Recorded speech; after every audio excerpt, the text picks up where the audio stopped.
Jio BSNL late ફટાફટ વાત કરી માર બીએસએનએલ નો ટાવર ઊભું કરવા જવાનું. બીએસએનએલ તારી કુંડલી હા મારી જોડે. તું બોલતો જા.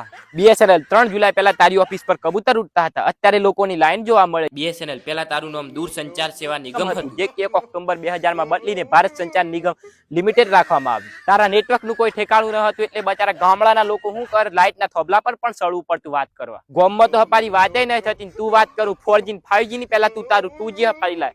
પણ એક વાત તો ખરી, પહેલા તારો જમાનો હતો. તને હું લાજુ મને તારા વિશે કોઈ ખબર નહીં એમ? 2015 માં તું 4G સર્વિસ સેવા ઉપલબ્ધ કરાઈને તારા કર્મચારીઓને કીધું કે તમે પેલા વાપરો, દુનિયાને આપણે પછી લૂંટી લઈ.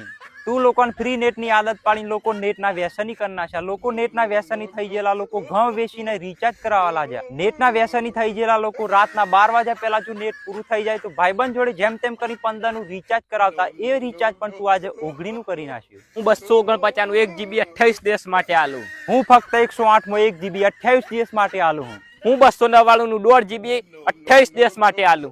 હું ફક્ત 139 માં 1.5 GB 28 દિવસ માટે આલું. હું 349 નું 2 GB 28 દિવસ માટે આલું. હું ફક્ત 198 માં 2 GB આલું, એ પણ 40 દિવસ માટે. બીએસએનએલ તું મારી જોડે હાથ મિલાવી લે, મારા છોકરાના લગ્નના ખર્ચા રિચાર્જ માંથી વસૂલવા દે. અમે તારી જેમ રિચાર્જ ના ભાવ વધારી છોકરાનો લગ્ન નહીં કરે અને તું વાત કરું હાથ મિલાવા નહીં. ચાલ નેકર.